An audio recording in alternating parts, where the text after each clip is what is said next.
So let us start today. Introduction to Programming in C.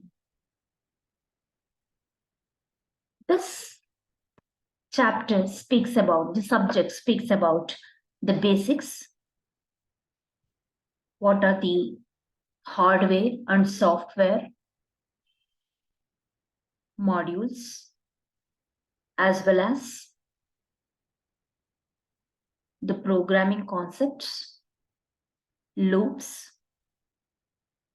constructs, and many more.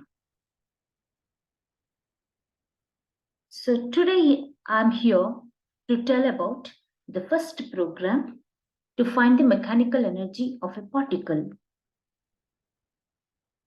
So the mechanical energy is given by the summation of kinetic energy plus potential energy, where we know that kinetic energy is equal to half mv square and potential energy is equal to m into g into h. Each and every term, what it stands for, have written down. Actually, the mechanical energy is, as I've told you, it is sum of kinetic energy plus potential energy. So half mv square plus mgh.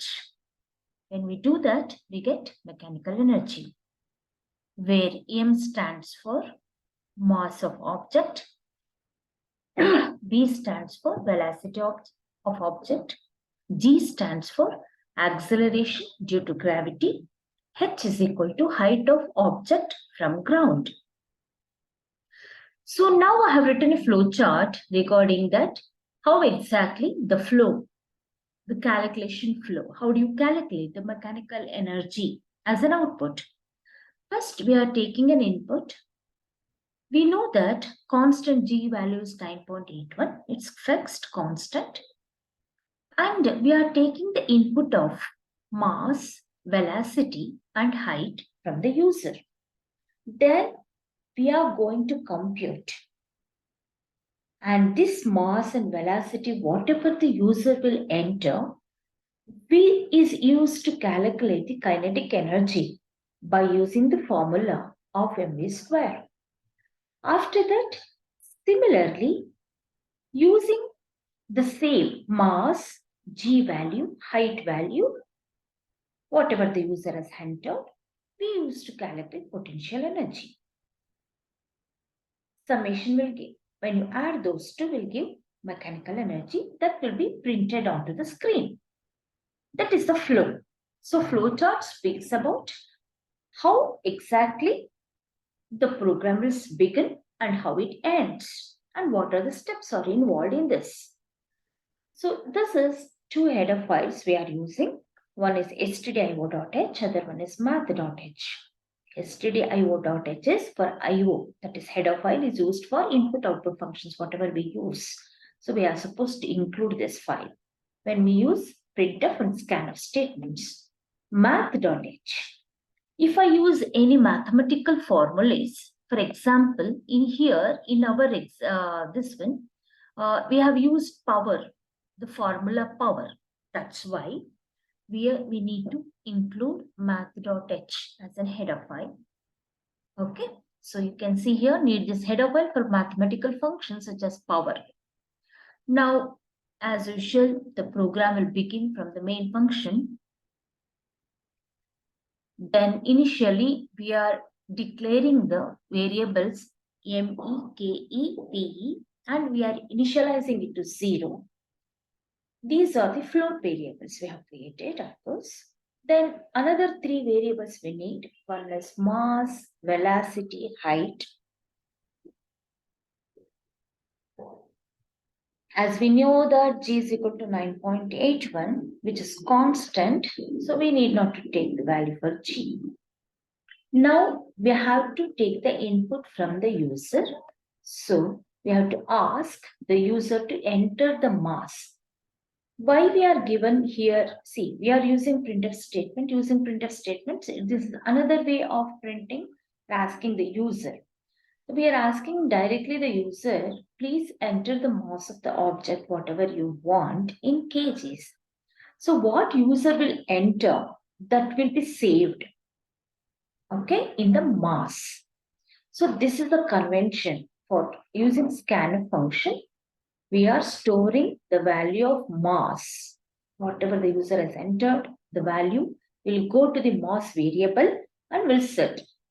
Next step is we will ask the velocity of the object. And we have to tell in what value unit you are taking the velocity. So it's in meter per second.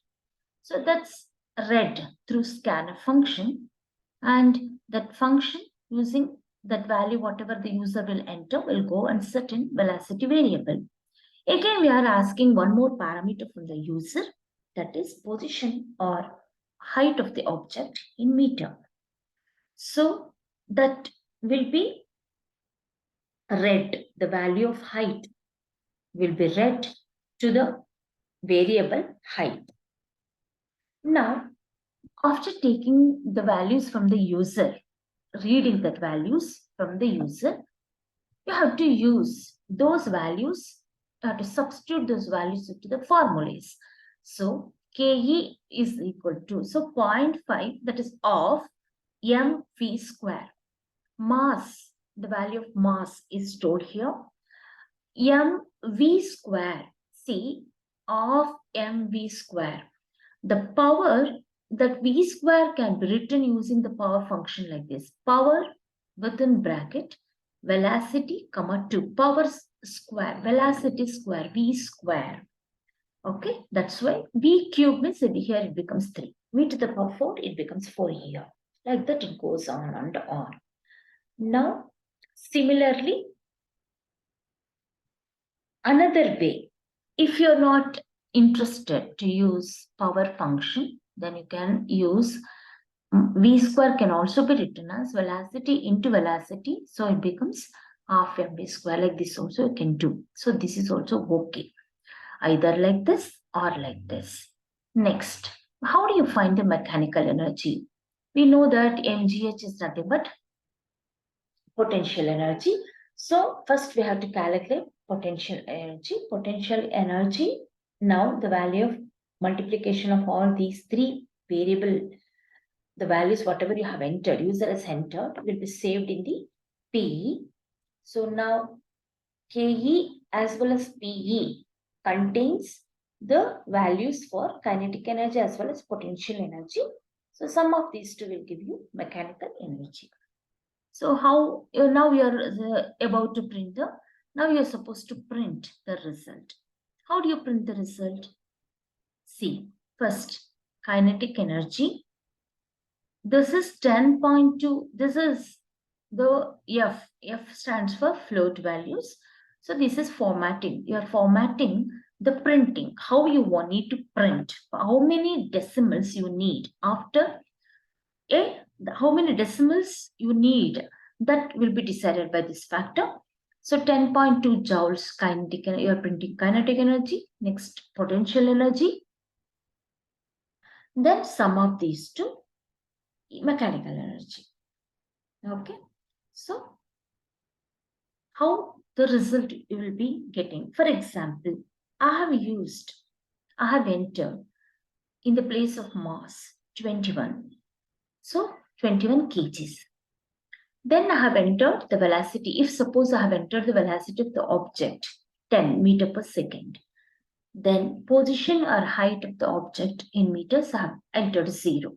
Then kinetic energy becomes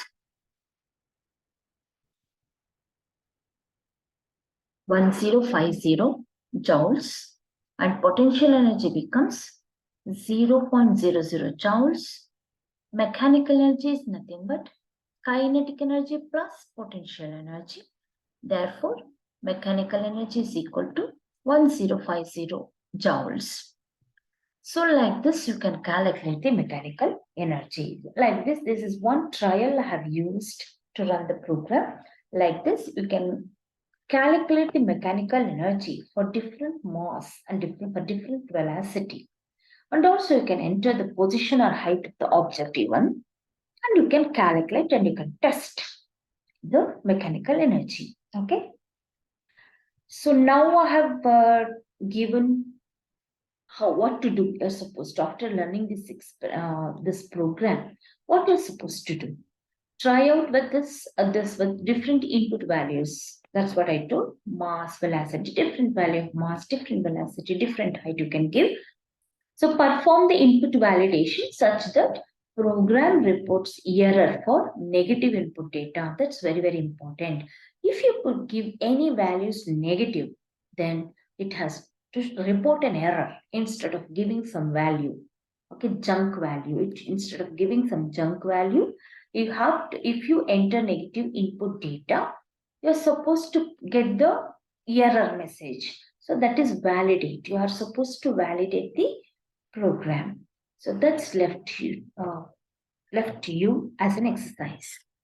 So thanks for watching, students. You can reach me in this, and you can subscribe to our YouTube channel